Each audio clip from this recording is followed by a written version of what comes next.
Welcome to top features. இன்னைக்கு நம்ம பார்க்க போற பதிவு கோ. இந்த கோ அப்படிங்கிற வேர்பை நம்ம நிறைய டைம் யூஸ் பண்ணியிருப்போம் இல்லையா? அதை எப்படி கிராமட்டிக்கலா ஒரு 4 activity, okay, 4 different way of ஆக்டிவிட்டீஸ்ல எப்படி பக்காவா யூஸ் பண்ணணும் அப்படின்னு தான் இன்னைக்கு டீட்டெயிலாக தெரிஞ்சுக்க போறோம்.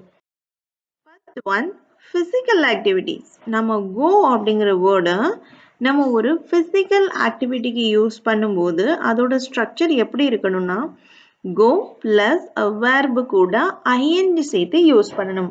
ஓகே, கோங்கிறதே நம்ம வேர்பாக தான் நம்ம யூஸ் பண்ணுவோம். அதுக்கப்புறம் ஒரு வேர்பு வரும்போது அது ஒரு ஐஎன்ஜி ஃபார்மெட்டில் தான் நீங்கள் கொடுக்கணும். ஓகே, வெர்பு ஆஃப்டர் வெர்பு வருதுன்னா நீங்கள் அந்த ரெண்டாவது வேர்பை நீங்கள் ஐஎன்ஜி ஜெரன் ஃபார்மில் தான் கொடுக்கணும். இது பேசிக். அதே போல் நீங்கள் கோ அப்படிங்கிற அந்த வேர்பை நீங்கள் ஒரு ஃபிசிக்கல் ஆக்டிவிட்டிக்கு யூஸ் பண்ணும்போது அந்த வேர்போட நீங்கள் ஐஎன்ஜி ஆட் பண்ணணும். எக்ஸாம்பிள்ஸ் பாருங்க. இப்போ கோ ஸ்விம்மிங். ஸ்விம்மிங்க்கு போகிறதுக்கு கோ ஸ்விம்னு சொல்ல மாட்டோம், கோ swimming. We are planning to go swimming at the beach this weekend. Okay, அப்போ கோ ஃபிசிக்கல் ஆக்டிவிட்டிக்கு நம்ம இதை யூஸ் பண்ணுறோம். நம்மளா ஃபிசிக்கலாக ஒரு வேலையை செய்கிறதுக்காக இந்த வேர்டை நம்ம யூஸ் பண்ணும்போது அதோட அதுக்கப்புறம் யூஸ் பண்ணக்கூடிய இந்த வேர்பை ஐஎன்ஜி ஃபார்மெட்டில் யூஸ் பண்ணணும். ஓகே, பாருங்க, go shopping. Shall we go shopping அப்படின்னு கேட்கலாம். Okay, my sister loves to go shopping for their day off. அடுத்து பாருங்க, கோ ஹைக்கிங். ஹைக்கிங் மலை ஏறுவாங்க இல்லையா?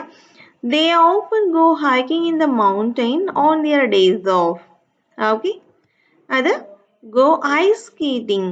இது எல்லாமே என்ன verb? ஹைக்கிங்கிறது ஒரு verb, ஐஸ் ஸ்கேட்டிங் போகிறதுங்கிறது verb. அப்போ எப்போ ஒரு ஃபிசிக்கல் ஆக்டிவிட்டீஸ்க்கு நம்ம இந்த கோவை யூஸ் பண்ணுறோமோ அந்த ஆக்டிவிட்டியை நம்ம எதில் கொடுக்கணும்? ஐஎன்ஜி ஃபார்மெட்டில் கொடுக்கணும். இதான் rule. Okay, it is cold enough to go ice skating on the pond. Okay, சொல்ல வர்றது இதுதான். நீங்கள் அந்த வேர்பு கோ அப்படிங்கிற வேர்பை பேஸ் ஃபார்ம் ஆஃப் வேர்பை நீங்கள் யூஸ் பண்ணும்போது அதோட ரெண்டாவது வேர்பு எப்படி இருக்கணும்? அதை தொடர்ந்து வரக்கூடிய இந்த ரெண்டாவது வேர்பு கண்டிப்பாக ஐஎன்ஜி ஃபார்மேட், அந்த ஜெரன் ஃபார்ம் இல்லைன்னா ப்ரெசன்ட் பார்ட்டிசிபிளில் தான் நீங்கள் கொடுக்கணும். ஓகே, மெயினாக ஃபிசிக்கல் ஆக்டிவிட்டீஸ்க்கு நீங்கள் கோ யூஸ் பண்ணும்போது எப்படி இருக்கணும்? கோ ப்ளஸ் வேர்ப் ப்ளஸ் ஐஎன்ஜி இருக்கணும். செகண்ட் யூசேஜ் பார்க்கலாம். when you want to talk about an action that is planned or organized. நம்ம நல்ல பிளான் பண்ண ஒரு விஷயம், நல்லா நம்ம ஆர்கனைஸ் பண்ணி பக்காவாக ரெடி பண்ண ஒரு பிளான் இருக்கும் இல்லையா? அதுக்கு நம்ம போகலாம் அப்படின்னு சொல்லும்போது அந்த கோ அப்படிங்கிற வேர்டை யூஸ் பண்ணுவோமா? அது எப்படி இருக்கணும் அப்படின்னா go plus on plus a plus and நவுனாக இருக்கணும். ஓகே, நம்ம எங்கே போகிறோம்? நம்ம நல்லா பிளான் பண்ணிட்டு அந்த விஷயத்த செய்ய போகிறோம் அப்படின்னு சொன்னால் அதோட format go plus on plus a plus a noun. Okay, examples la romba easy understand. Go on a trip. Go plus on plus a plus a noun. இங்க trip வந்து noun. Okay, go on a trip. எப்படி சொல்லலாம்? இது நம்ம trip போகலாம் அப்படின்னு சொல்லுவோம்ல, அதே தான். We are planning to go on a trip to the Himalayas next month. Okay, we are planning to go on a trip to the Himalayas next month. இதே போல பாருங்க, my parents decided to go on a trip to visit their relatives. நல்லா பார்க்கணும், கோங்கிற வார்த்தையை நல்லா organise பண்ண ஒரு விஷயத்துக்கு நீங்கள் யூஸ் பண்ணும்போது அதோட ஸ்ட்ரக்சர் எப்படி இருக்கணும்? go on a trip. Okay, go on a trip. இப்போ ட்ரிப்புக்கு பதிலாக நம்ம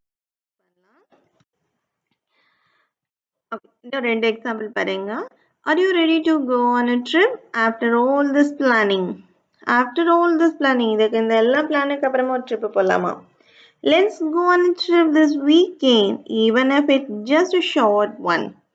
ஷார்ட்டாக இருந்தாலும் என்ன செய்யலாம்? வீக்கெண்டுக்கு ட்ரிப் போகலாம் அப்படின்னு சொல்கிறாங்க. ஓகே, அதே போல் go on a expedition. Expedition அதோட மீனிங் என்ன? குரூப் ஆஃப் பீப்புள் சேர்ந்து ஒரு இடத்துக்கு போவாங்க இல்லையா? அந்த இடத்த எக்ஸ்ப்ளோர் பண்ண போவாங்க இல்லையா? அப்போ நீங்கள் எக்ஸ்பெடிஷன் அப்படின்ற வேர்டை யூஸ் பண்ணலாம். go on expedition.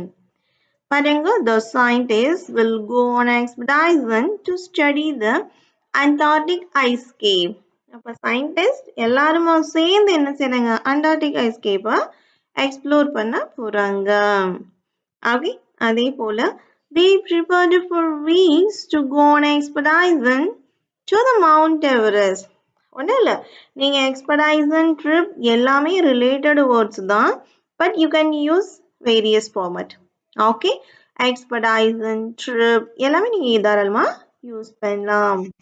ஓகே, இப்போ தெரிஞ்சிக்க வேண்டியது இதுதான், வெல் பிளான்ட் அண்ட் ஆர்கனைஸ்டு ஒரு விஷயத்த செயல்படுத்த போகும்போது, அதுவும் கோ வச்சு யூஸ் பண்ணும்போது you can use go plus on plus a plus and noun format. Okay, அடுத்து பார்த்தீங்கன்னா, if you use an adjective after go you won't need to add anything. இதுதான் தேர்ட் ஒன், நல்லா தெரிஞ்சுக்கணும். If you use an adjective after go, go அப்படிங்கிற அந்த வேர்புக்கு அப்புறமா நீங்கள் ஒரு அட்ஜெக்டிவ் யூஸ் பண்ணுறீங்க அப்படின்னு சொன்னால் you won't need to add anything. அதுக்கப்புறம் நீங்கள் அது இதுன்னு எதுவுமே சொல்ல தேவையே இல்லை. அந்த ரெண்டு வார்த்தை கோ அண்ட் அட்ஜெக்டிவ், இது ரெண்டுமே உங்களுடைய நீங்கள் நினைக்கிற விஷயத்த ஈஸியாக கன்வே பண்ணிடும். அப்போ இதோட மீனிங் என்ன? கோ ஆஃப்டர் அட்ஜெக்டிவ்ன்ற மீனிங் இருந்தால் அதுக்கு மீனிங் பேர் பிகாஸ்ன்னு இருக்கும். ஓகே, அதாவது describe the state of the person who is going, அந்த பர்சனோட ஸ்டேட், இல்லைன்னா நீங்கள் சொல்லக்கூடிய அந்த பொருளோட ஸ்டேட், அதுதான் குறிக்கும். கோ ஆஃப்டர் ஒரு அட்ஜெக்டிவ் யூஸ் பண்ணிங்கன்னா என்ன அர்த்தம்? நீங்கள் எதை பற்றி பேசுகிறீங்களோ அதோடைய ஸ்டேட்டை குறிக்கும்னு அர்த்தம். எக்ஸாம்பிள்ஸ் இன்னும் தெளிவாக உங்களுக்கு ஒரு எக்ஸ்பிளனேஷனை கொடுக்கும். பாருங்க, the milk will go sour. The milk will go sour if you leave it out. நீ இதை இப்படியே விட்டுட்டேன்னா, அதை வந்து பாயில் பண்ணாமல் அப்படியே விட்டுட்டேன்னா என்ன ஆகும்? அந்த மில்க்கு புளிச்சு போயிடும், அப்படின்னு தெரிஞ்சிடும் அப்படின்னு சொல்லுவோம் இல்லையா? அதே தான், the milk will go sour. பாருங்க, கோங்கிற வேர்பு கூட ஒரு அட்ஜெக்டிவ் சேர்க்குறீங்க, அதுக்கப்புறம் நம்ம எதுவுமே சொல்ல தேவையில்லை, கோ சோர், அவ்வளோதான், அது கதை முடிஞ்சுது அப்படின்னு சொல்லியாச்சு. the milk will go sour if you leave it out. Okay, அதோட மீனிங் என்ன? அது பிகாஸ் இல்லைன்னா பிகம், அது இதை மாதிரி அதோடைய ஸ்டேட் இப்படி மாறிடும் அப்படின்னு சொல்லும். அதே போல don't let the food go bad. don't let the food go bad. Food வீணா போக விடாத அப்படின்னு சொல்லும். go bad, go bad, go sour, go bad. புரியுதுங்களா? go after adjective, go after adjective வந்தா நீங்க அதுக்கப்புறம் எதுவுமே சேர்க்க தேவையில்லை. Okay, don't let the food become bad. His hair started to go gray. His hair started to go gray அப்படின்னு சொல்லிட்டாங்களே, அவங்களோட black hair என்னவா மாற ஆரம்பிக்குது? grey கலராக மாற ஆரம்பிக்குது அப்படின்னு சொல்லும். in his earlier 30s. இதெல்லாம் object. Okay, his hair started to go gray, grey கலராக மாற ஆரம்பிக்குது. ஓகே, அடுத்து பாருங்க, the audience seemed to go wild. the audience seemed to go wild. என்ன சொல்றாங்க? go wild, audience ரொம்ப எக்ஸைட்டடா மாறிறாங்க. Okay, the audience seemed to go wild when the band came on stage. ஸ்டேஜில் மக்கள் வரதை பார்த்தோன்னா ஆடியன்ஸ் என்ன ஆக ஆரம்பிச்சிட்டாங்க? ரொம்ப எக்ஸைட் ஆக ஆரம்பிச்சிட்டாங்க. go wild. go ஆஃப்டர் நீங்கள் ஒரு அட்ஜெக்டிவ் தான் யூஸ் பண்ணீங்க, அது அந்த அந்த சென்டென்ஸோட மீனிங் எப்படியாக கன்வே பண்ணுங்க? அவங்க எக்ஸைட் ஆக ஆரம்பிச்சிட்டாங்க, அந்த முடியோட கலர் கிரேவாக மாற ஆரம்பிச்சிருச்சு அப்படின்னு சொல்கிறோம். ஓகே, ஸோ கோ கூட ஒரு அட்ஜெக்டிவ் சேர்த்து எவ்வளோ ஈஸியாக பேசலாம் அப்படின்னு பாருங்க. Okay, thank you.